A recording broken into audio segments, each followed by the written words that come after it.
বীজ বপন করে গেছে, মমতা বন্দ্যোপাধ্যায়ের বিরুদ্ধে কথা বলেছে। আজকে তারা মমতা বন্দ্যোপাধ্যায়কে সরিয়ে দিয়ে নরেন্দ্র মোদী এনডিএ সাপোর্টে যে দল গেছে সেই দলে রয়েছে। এর লজ্জা। তুমি গদ্দার, তুমি বেঈমান আবু তাহের। মুর্শিদাবাদের বুকে তুমি বেঈমান হয়ে থাকবে, তুমি নরেন্দ্র মোদীর চমকা হিসেবে থাকবে।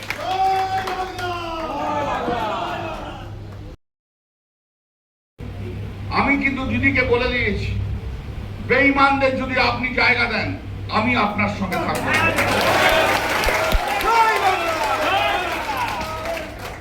যে বেঈমান তাদের যদি আপনি জায়গা দেন তাহলে আপনার সবচেয়ে প্রথম বিরোধী মুখ হবে কল্যাণ বন্দ্যোপাধ্যায়। সে কথা হয়, কোন বেঈমানকে জায়গা দেওয়া হবে না। আখরুজ্জামান সে তো দেখছি হঠাৎ করে বিশাল ব্যাপার হয়ে গেছে। বাপরে বাপ, কদিন রাজনীতি করলো ভগবান জানে, নামই শুনিনি এর আগে। আমি এতদিন ধরে মমতাজির সঙ্গে 1984 সাল থেকে আমি রাজনীতি করছি। মুর্শিদাবাদে এসে ঋতব্রত পন্থী তৃণমূলের সংসদ বিধায়কদের সরাসরি আক্রমণ কল্যাণ বন্দ্যোপাধ্যায়। বেলডাঙ্গার সভা থেকে বেলাগাম ভাবে আক্রমণ কল্যাণ বন্দ্যোপাধ্যায়। মুর্শিদাবাদে এসে জেলার সাংসদ এবং বিধায়কদের বেঈমান তকমা এবং গদ্দার বলে সারাশি আক্রমণ কল্যাণ ব্যানার্জি এবং হুমায়ুন কবিরকে হারানো নিয়ে ঋতব্রত শিবিরের নাম লেখানো অপূর্ব সরকারকে দোষ দিলেন মমতার পন্থী তৃণমূল নেতা কল্যাণ বন্দ্যোপাধ্যায়। বেলডাঙ্গা 21শে জুলাইকে কেন্দ্র করে মমতাপন্থী তৃণমূল কংগ্রেস কর্মীদের নিয়ে একটি সভা অনুষ্ঠিত হয়। সেই সভায় ভাষণে মুর্শিদাবাদের সাংসদ এবং বিধায়কদের গদ্দার তকমা দেন মমতাপন্থী তৃণমূল নেতা কল্যাণ বন্দ্যোপাধ্যায়। বেলডাঙ্গা সভা থেকে প্রকাশ্য আবু তাহেরের নাম করে আবু তাহেরকে গদ্দার বেঈমান বলে কড়া ভাষায় আক্রমণ কল্যাণ বন্দ্যোপাধ্যায়ের। তৃণমূলের ঋতব্রত বন্দ্যোপাধ্যায়ের গোষ্ঠীর মুর্শিদাবাদ জেলা সাংগঠনিক সভাপতি হিসেবে নাম ঘোষণা করেছে অপূর্ব সরকারের। এর আগেও তৃণমূলের মুর্শিদাবাদের জেলা সভাপতি ছিলেন অপূর্ব সরকার। এদিন অপূর্ব সরকারকেও নিশানা করেন কল্যাণ বন্দ্যোপাধ্যায়। কল্যাণ বন্দ্যোপাধ্যায়ের দাবি অপূর্ব সরকারের জন্যই হুমায়ুন কবিরকে হারিয়েছে তৃণমূল। এদিন ঋতব্রত বন্দ্যোপাধ্যায়ের গোষ্ঠীর অংশ হওয়া নিয়ে তৃণমূল নেতাদের বেলাগাম আক্রমণ করেন কল্যাণ বন্দ্যোপাধ্যায়।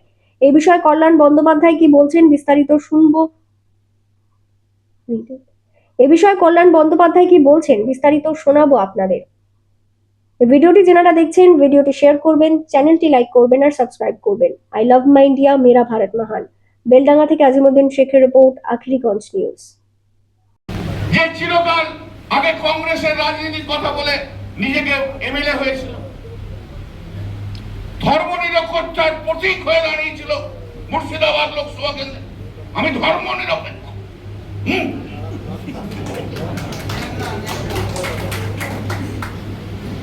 আমি সাম্প্রদায়িকতার বিরুদ্ধে, আমি নরেন্দ্র মোদীর বিরুদ্ধে। কি বীর বাক্য বলেছিল। আজকে তারা কি করলো? ভোট পর্যন্ত দিদি খুব ভালো ছিল, আগে বলো না, তারপরে করে বলে মোদী জিন্দাবাদ, মোদী জিন্দাবাদ, মোদী জিন্দাবাদ করার জন্য আবু তাহের চলে গেল। ওর নেতাকে এখন, আগে কে নেত্রী ছিল মমতা বন্দ্যোপাধ্যায়, এখন নেতাকে নরেন্দ্র মোদী। যে লোকটা এতদিন ধরে ধর্মনিরপেক্ষতার পক্ষে রাজনীতি করেছে, সাম্প্রদায়িকতার বিরুদ্ধে রাজনীতি করেছে, আজকে সেই লোকটা, সেই আবু তাহের আজকে চলে গেল। ধর্মনিরপেক্ষতাকে যারা পছন্দ করে না, যারা মনে করে শুধু হিন্দু রাজ্য তৈরি হবে ভারতবর্ষ, তাদের সাপোর্টে তারা চলে গেল, আর আমরা তার বিরুদ্ধে।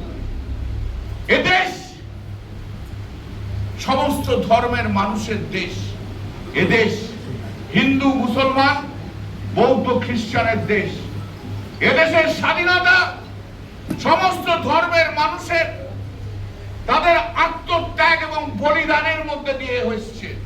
কোন পার্টিকুলার ধর্মের জন্য আসেনি, সমস্ত ধর্মের মানুষ তারা বলিদান দিয়েছে ভারতবর্ষ, তবেই না স্বাধীনতা এসেছে। আজ আবু তাহেরের মতো আমি ভাবতে পারছি না, এত বড় গদ্দার আবু তাহের, এত বড় গদ্দার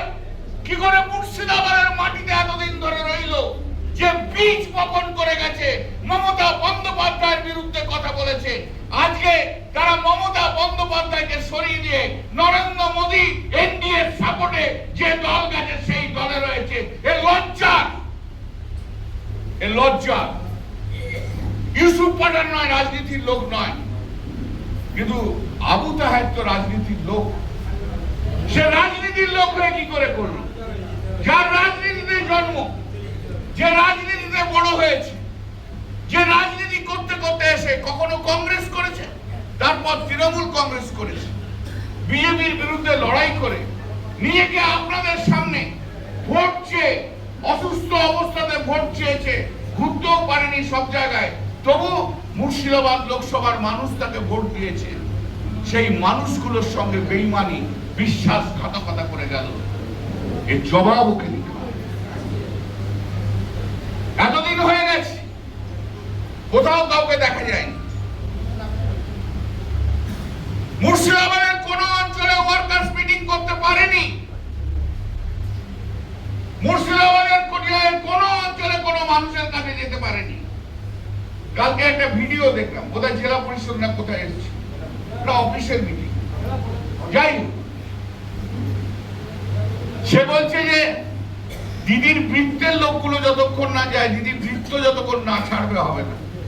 ওরে বাবা, দিদির বৃত্তের লোকগুলো ববি হাকিম, অরূপ বিশ্বাস, চন্দ্রিমা ভট্টাচার্য সব তো দিদিকে ছেড়ে দিয়ে এখানে আবার শুভেন্দু অধিকারীর মিটিং হয়েছে। তোমরা ওখানে নরেন্দ্র মোদীর মিটিং, ওরা এখানে এখন বিজেপি শুভেন্দু অধিকারীর মিটিং হয়েছে। তো বৃত্তের লোকগুলো তো চলে গেছে, বৃত্তের লোকগুলো তো চলে গেছে।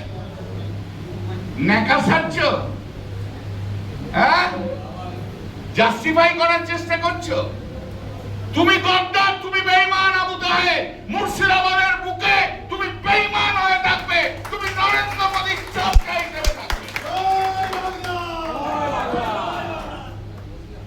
কিসের দরকার ছিল? আরেকজন হচ্ছে,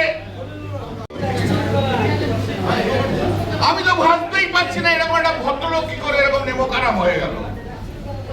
আমি সিরিয়াসলি বলছি, আপনারও তো কিসের ভয় ছিল? ওরা আবার তিনজন হচ্ছে একসঙ্গে, আবু তাহের, খলিলুর রহমান আর ওপাশে অসিত মান। তা আপনারা তো ভয়টা কি ছিল? বিড়ি ফ্যাক্টরিতে আপনার অনেক কালো টাকা জমে গেছে না, ভয়টা ওখানে যে ধরে নিয়ে যাবে পুলিশ, গন্দিনী ডিসিবে আসবে। লজ্জা করে না আপনাদের? যে ধর্মের মানুষদের আপনি প্রতিনিধিত্ব করেন, যে ধর্মের মানুষরা আপনাকে ঢেলে ভোট দিয়েছে,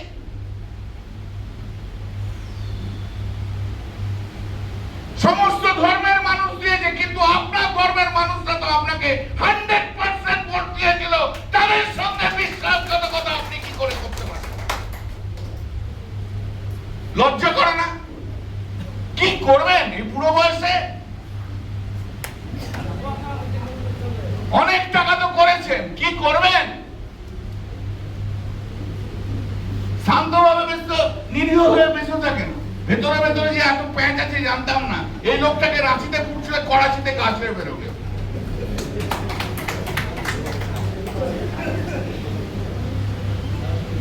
তা কি করবেন বলুন? কি করবেন আপনি? মুর্শিদাবাদে এইরকম বেঈমান জন্ম হবে সেটা ভাবতেই পারা যায় না। এদের বিরুদ্ধে রুখে দাঁড়াতে হবে।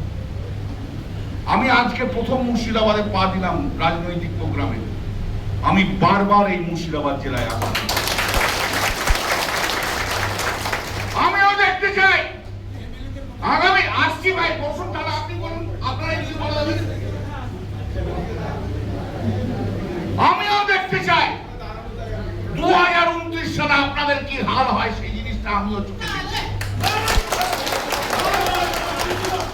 থাকুন আপনি দিল্লির ফ্ল্যাটে, মাংস ভাত খান তিনজনে মিলে, আর আরেকজন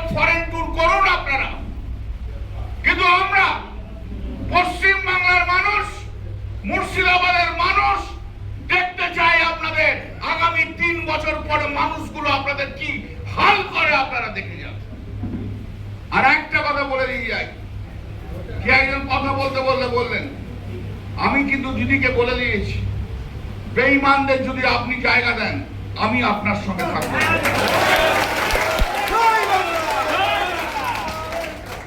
যে বেঈমান তাদের যদি আপনি জায়গা দেন, তারা আপনার সবচেয়ে প্রথম বিরোধী মুখ হবে কল্যাণ বন্দ্যোপাধ্যায়। সে কথা হবে,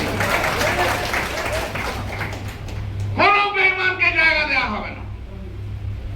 আখরুজ্জামান সে তো দেখছি হঠাৎ করে বিশাল ব্যাপার হয়ে গেছে। বাপরে বাপ, কদিন রাজনীতি করলো ভগবান জানে, নামই শুনিনি এর আগে। আমি এতদিন ধরে মমতাজির সঙ্গে 1984 সাল থেকে আমি রাজনীতি করছি। আমি যখন আগে মুর্শিদাবাদে এসেছি, নিঃসন্দেহে আমি হুমায়ুন কবিরের সঙ্গে নির্বাচন করেছি 2014 সালে।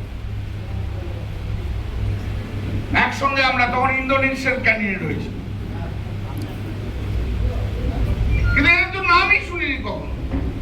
তাও বলে কোন পার্টি থেকে আবার এসছে, হেন পার্টি। এর হচ্ছে পার্টি বদলের পার্টি, তারই হচ্ছে নায়ক হচ্ছে আখরুজ্জামান। কতবার বিশ্বাসগত কথা করতে পারা যায়, তারই ফল হচ্ছে আখরুজ্জামান। থাকবেন, শুভেন্দু অধিকারীর দালালিটা ভালো করে করুন, বিজেপিটা ভালো করে করুন। আখরুজ্জামান